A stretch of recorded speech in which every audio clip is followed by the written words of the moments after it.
Excellences, Mesdames et Messieurs, 2024 avait débuté sous le signe de la confirmation de ma victoire et de celle de la coalition politique que j'ai conduite. 2024 hatangiye hashingiwe ku bimenyetso byemeza yuko natsinze ndetse n'ishyaka rya politiki nari nyoboye ubumwe bwera bw'igihugu mu matora rusange yabaye mu Kuboza kwa 2023. n'amatora yabaye mu buryo bw'ubwisanzure kandi mu mucyo yatumye abaturage ba Kongo bagaragara mu busugire bwabo bwose ko bongeye kugira icyizere n'icyerekezo cyacu n'imishinga dufite kuri sosiyete. ndabona iki cyizere ari nk'umuhamagaro wo gukomeza gushimangira ubutabera, amahoro n'iterambere mu mutima w'imiyoborere yacu. ku mbaraga nk'izi ngizi zizwi cyane nagize icyubahiro ku ya 20 Mutarama 2024 ndahirira manda ya kabiri ibigo byemeza impirimbanyi zikenewe mu gucunga ibibazo rusange. muri Repubulika Iharanira Demokarasi ya Kongo twahisemo bidasubirwaho gukuraho igitutu no kubaka demokarasi ishingiye kuri bose, bitandukanye n'ibindi bihugu aho amatora ameze nk'imyitozo y'inyandiko yari yanditswe mbere. byose byashoboraga kunozwa rwose. uyu munsi byerekana isoko y'intandaro ya demokarasi nyinshi zigaragara muri Afurika ndetse no ku isi yose. inzego zikomoka kuri uruzinduko rw'amatora zose zashyizweho mu rwego rwo kubahiriza byimazeyo itegeko nshinga ryacu, ubu kandi zirakora neza kandi zigira uruhare mu ishyirwa mu bikorwa ry'ivugurura rigamije gushimangira imiyoborere, guteza imbere kwishyira hamwe no gushimangira uruhare rw'umugore mu micungire y'ibibazo rusange. izi mbaraga zose zerekana ubushake bwacu bwo kubaka repubulika aho ibyifuzo byemewe bya buri muturage bisanga muri politiki rusange. izi ni imbaraga zirwanya uburyo bwose bwo gukandamiza no gutegekesha igitugu, kandi binerekana yuko twiyemeje guteza imbere indangagaciro z'ubwisanzure, kwishyira hamwe no kubahiriza uburenganzira bwa muntu. Repubulika Iharanira Demokarasi ya Kongo iragenda ishimangira inzira yo gushimangira amategeko, yemeza yuko nta butabera, nta mahoro arambye cyangwa iterambere nyaryo bishobora kugerwaho. Irakwiye gushimangira kandi dufite ibituma ubutabera bugaragara nk'ubushimishije kuko ari washingirwaho urufatiro rw'igihugu mu kuvuka kwacu. ku kibazo gikomeye cy'igihano cy'urupfu, Repubulika Iharanira Demokarasi ya Kongo nk'igihugu cyigenga yarabisobanuye. bisobanura uburyo bukomeye bwo gushyira mu bikorwa bugarukira gusa ku bibazo by'iterabwoba n'ubuhemu mu gisirikare, ariko ni ngombwa gushimangira ko kugeza ubu nta kwica kwakozwe. ibyerekana yuko twiyemeje guteza imbere iki kibazo mu buryo bwo gutekereza no kubahiriza uburenganzira.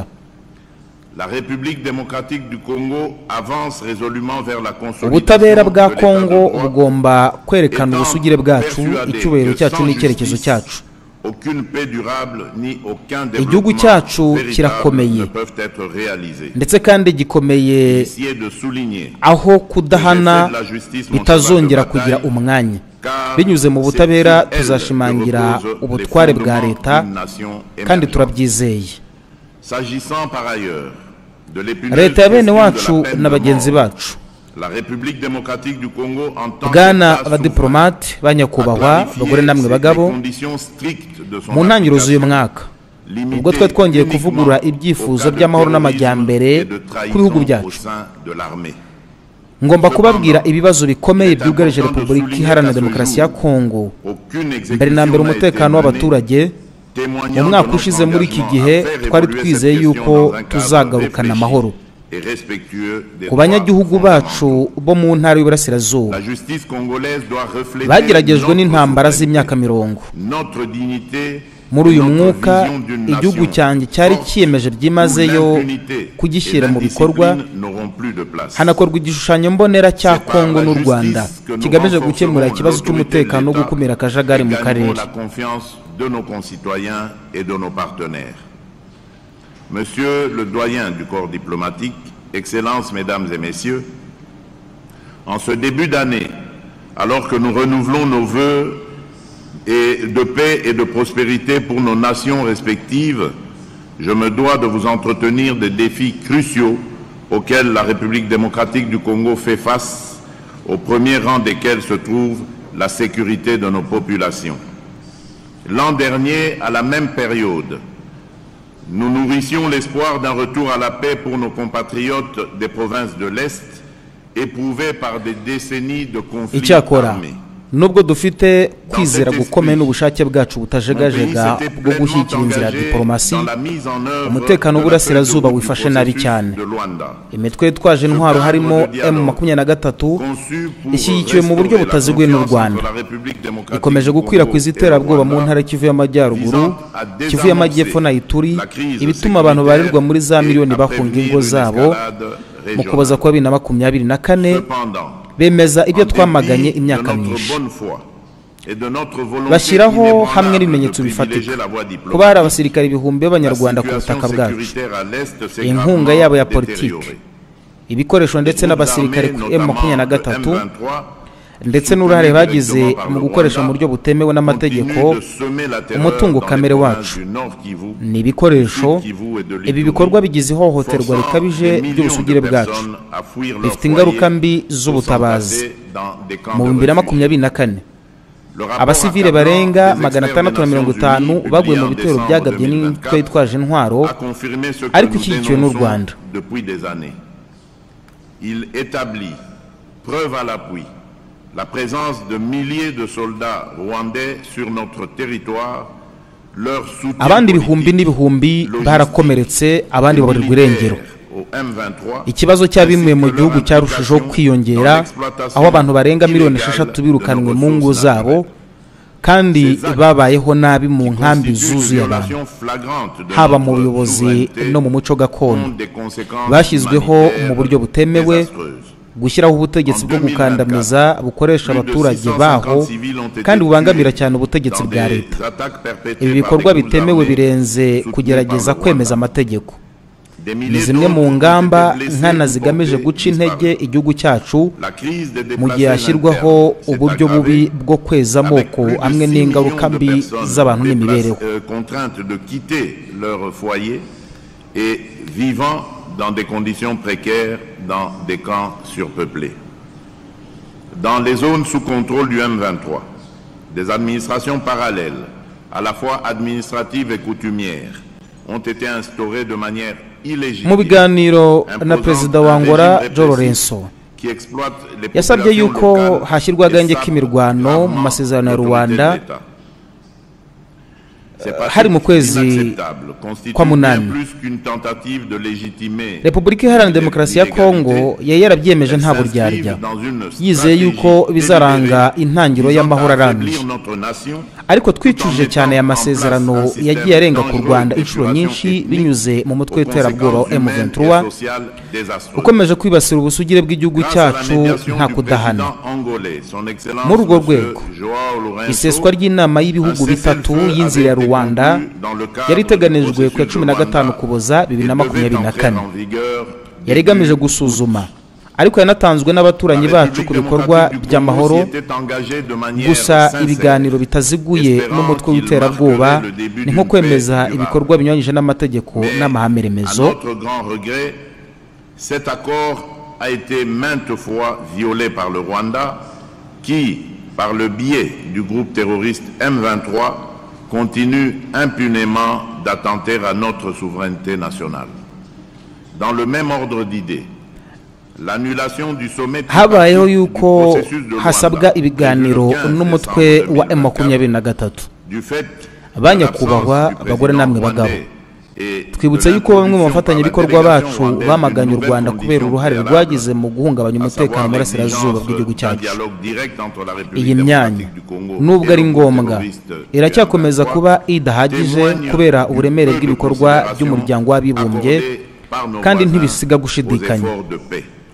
Hagomba gufatwa ibihano bifatika kandi byihuse kugira ngo ubugizi bwa nabi burangire kandi birinde yuko akarere kazamuka.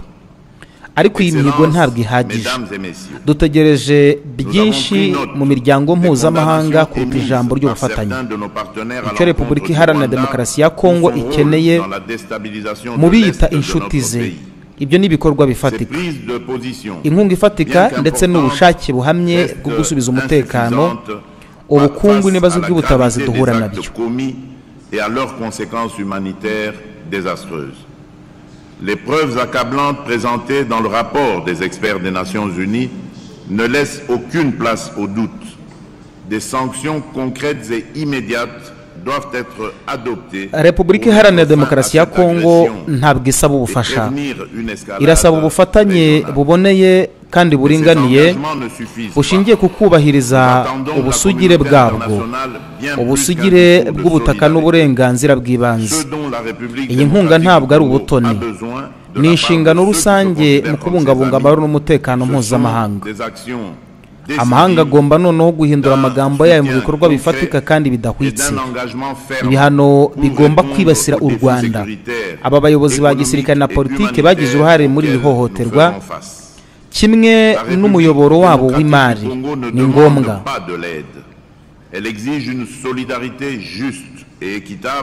Igihe kirageze ngo amahame y'inshingano n'ubutabera atsinde. Guverinoma ya Repubulika Iharanira Demokarasi ya Kongo nayo ikomeje kwiyemeza kurengera ubusugire bw'akarere kacu no kurinda bagenzi bacu ibitero ibyo ari byo byose.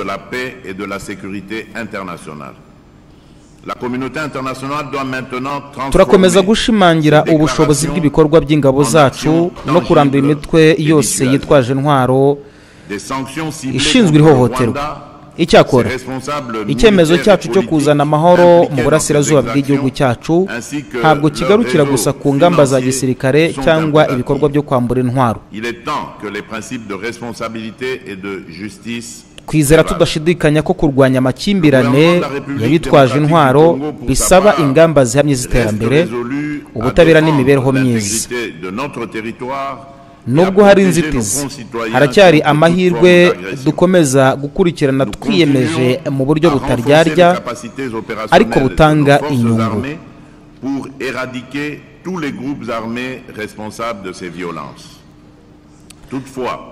Ibyo twiyemeje muri uru rwego byahoze bishingiye ku cyifuzo kivuye ku mutima cyo gukemura mu mahoro ikibazo kiri hagati ya Repubulika ya Demokarasi ya Kongo n'u Rwanda. Icyakora u Rwanda ubushotoranyi bwa Kigali, uku ni ukurenga ku masezerano ndetse no gushyigikira M23. Reka tubivuge neza, bibangamiye icyizere cy'iki gikorwa, ariko reka mbivuge neza. Repubulika Iharanira Demokarasi ya Kongo ntizigera na rimwe ihangayikishwa n'abantu bo hanze bagerageza gushyiraho ibintu binyuranye n'inyungu zacu n'ubusugire bwacu. A toujours reposé sur la volonté sincère de résoudre pacifiquement. Tuzakomeza gushimangira imyanya yacu. Dialogue n'umutwe w'iterabwoba nka M23 n'umurongo utukura tutazigera twambuka. Kugerageza bisanzwe cyangwa se kwemeza abo bagizi ba nabi ni igitutsi cyo kwibuka abahohotewe no gusuzugura amahame remezo y'amategeko mpuzamahanga. Compromettre la crédibilité de ce processus. Ni muri urwo rwego ndashimira uruhare rukomeye umuryango w'iterambere rya Afurika y'Epfo SADC, ubutumwa bwo muri Repubulika Iharanira Demokarasi ya Kongo binyuze muri Sami DRC. Kongera manda yawo mu 2024 byari ikimenyetso gikomeye cy'ubufatanye bw'akarere mu guhangana n'iterabwoba ryateye n'imitwe yitwaje intwaro. Sami DRC binyuze mu gushyigikira ingufu za Repubulika Iharanira Demokarasi ya Kongo ikomeje kugira uruhare runini mu gutuza intara zatewe. Ubufatanye bushingiye ku kwizerana no kubahana. Ni urugero rufatika rw'ubufatanye bw'akarere mu gukemura ibibazo by'umutekano. Ariko tugomba kurenga izo mbaraga. Kurwanya imitwe yitwaje intwaro ntabwo bishobora kuba byiza bitabaye ngombwa guhangana n'ubukungu bw'amakimbirane. Gukoresha nabi umutungo kamere cyane cyane amabuye y'agaciro nka coltan na zahabu byose bitera ihohoterwa kandi bigirira akamaro imitwe yitwara gisirikare mpuzamahanga. Son appui aux forces de la République démocratique du Congo continue de jouer un rôle essentiel dans la stabilisation des provinces affectées. Ce partenariat, fondé sur la confiance et le respect mutuel, est un exemple concret de l'efficacité de la coopération régionale pour faire face aux défis. Mu bihumbi 2024 twakajije umurego mu gushimangira amabuye y'agaciro ku nkunga y'abafatanyabikorwa mpuzamahanga. Twatangiye kandi ibiganiro bigamije gushyira mu bikorwa uburyo bwo gukorera mu mucyo no gutanga ibimenyetso kugira ngo umutungo w'igihugu ugirire akamaro abanyekongo, ntabwo ari abaterankunga bo hanze. Izi gahunda nubwo zitanga icyizere zisaba ubwitange bwuzuye bwo gukama inkomoko y'inkunga y'imitwe yitwaje intwaro no gushimangira imiyoborere mu rwego rw'umutungo kamere. Banyakubahwa bagore namwe bagabo, ku yindi ngingo imbaraga zacu zo gushimangira ubutware bwa leta no guharanira umutekano w'abaturage bacu zirakomeje.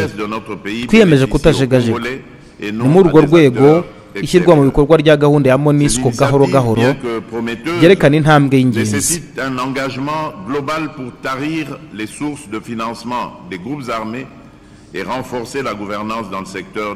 Iyi gahunda yakozwe ku bwumvikane n'umuryango w'abibumbye kandi yashingiye ku cyemezo cy'inama y'umuryango w'abibumbye ishinzwe umutekano nimero 2666.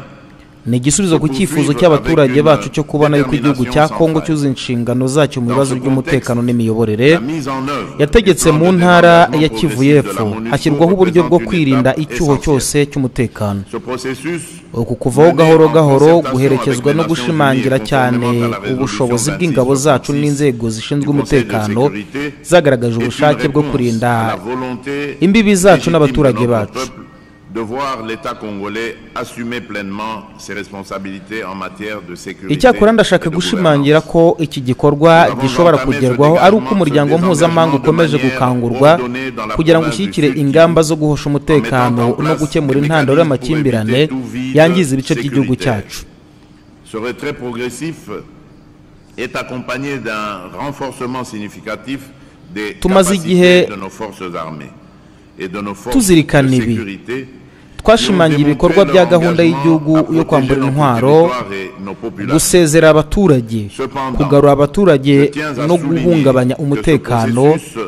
PDDRCS ni gahunda y'ibanze yo kugira ngo abahoze ari abarwanyi basubizwe mu buzima bwa gisivile, bigamije gutanga ubundi buryo burambye ku rubyiruko rwinjizwa mu mitwe yitwaje intwaro, ifasha guca urugomo. N'urugomo kandi rutanga amahirwe y'ubukungu n'imibereho myiza y'abaturage batishoboye. PDDRCS ntabwo igarukira gusa kuri demobilisation y'abarwanyi.